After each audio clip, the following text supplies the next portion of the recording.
Бид нар ингээд ер нь хөдөлмөр эрхлэгч нараа дэмжийе гэдэг бодлого санаачлаад хувийн орлогын албан татварыг 10%-аас 1% болгоё гэж яхад засгийн газарч тэр за тэгээд зарим нэг Монгол Ардын намын гишүүд нь болохоор энэ маань өөрөө боломжгүй юм а, хэрэггүй юм а, нэг одоо хөдөлмөр хийж байгаа хүмүүсүүд нь гээд байгаа тэрийгээ болохоор өндөр орлоготой хүмүүсүүдтэйгээ үзэн ядах байдлаар нэг хараадах шиг байна. Гэтэл яг үндсэндээ энэ татварыг бүрдүүлж байгаа хувийн орлогын албан татврын дийлэнх буюу 80% нь хамгийн бага түвшингөөр татвар төлдөг буюу бид бүхний хэлтгэр энгийн одоо яг цалингаараа амьдрэх хүмүүсүүд нь л бүрдүүлээд байгаа. Тэн дунд ямар нэгэн байдлаар хамгийн өндөр одоо салин авдаг хүмүүсүүд нь ерөөсөө ороогүй.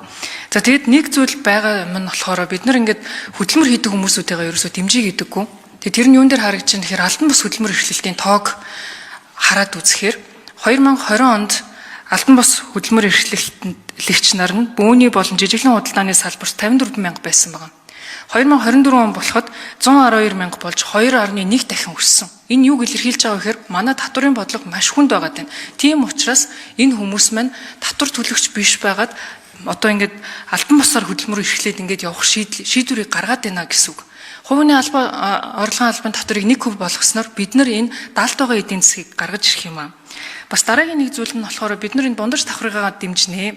Хувийн орлогын албан татварыг бол багасгахгүйгээр тэр дундаж давхарлуу чиглэсэн бодлого явуулна гэддэг.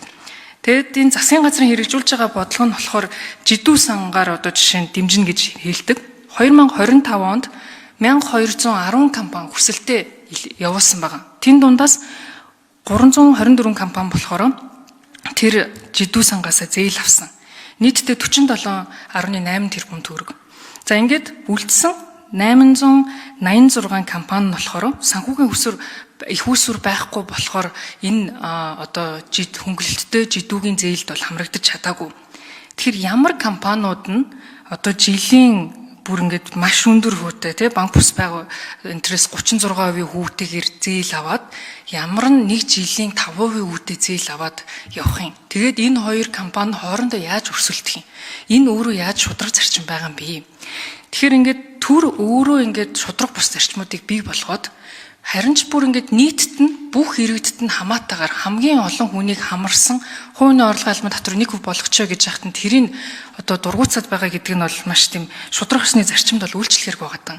За ингээд шудраг ёс ярихаар би бас засгийн газрыг гайхаад байна л да. Татвар төлөгч нарын мөнгөн дээр л төр өөрөө оршиж байгаа. Засгийн газар оршиж байгаа. За тэгээ байж тал энэ татвар төлөгч нарын мөнгөөр нь бид бүхэн ингэж улсын бүтээн байгуулалтаа хийдгээ гэдэг нэрлэддэг. Өнөөдөр авилгалтай тэмцэх газар дээр 900 хэрэг шалгагдаад яасан ч юмгүй байгаа. Өнгөрсөн энэ бүх саруудын хугацаанд Монгол Ардын намынхан хэн нь хамгийн сайн хулгай хийсэн бэ гэдгээ гайхуулаад байгаа юм шиг одоо бүр хэвлэлийн баг хурлууд ээлж ээлжээрээ нүүдээ хийгээл яваад байсан.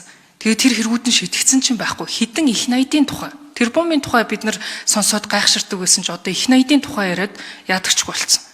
Ингээд өөрсдөө болохоор татвар төлөгчдийн мөнгийг шамшигдуулаад хулгай хийгээд ингээд авснаа яриад байгаа хэрнээ тэр зүйлүүдэд ямар ч хариуцлага хүлээхгүй тэгсэн хэрнээ татвар төлөгч нар нь үнэхээр төлж чадахгүй байна. Энийгээ буулгая гэж яхад нь 100 мянган гар үсэг зурчаад байхад тэрийгээ буулгаж боломжгүй гэд хэлээд явж гин гэдэг бол маш болчмгүй үйлдэл. Энийгээ бол зогсоох хэрэгтэй байгаа. Тэгээд ялцчгүй цаг хугацааны явцад бол энэ бодлого өөрөө манай татварын тогтолцоо буруу байгаа маань гэдэг маань харагдаад байгаа. Энэ нь Монгол улсад амьдрах биш гадагшаа явахаар иргэд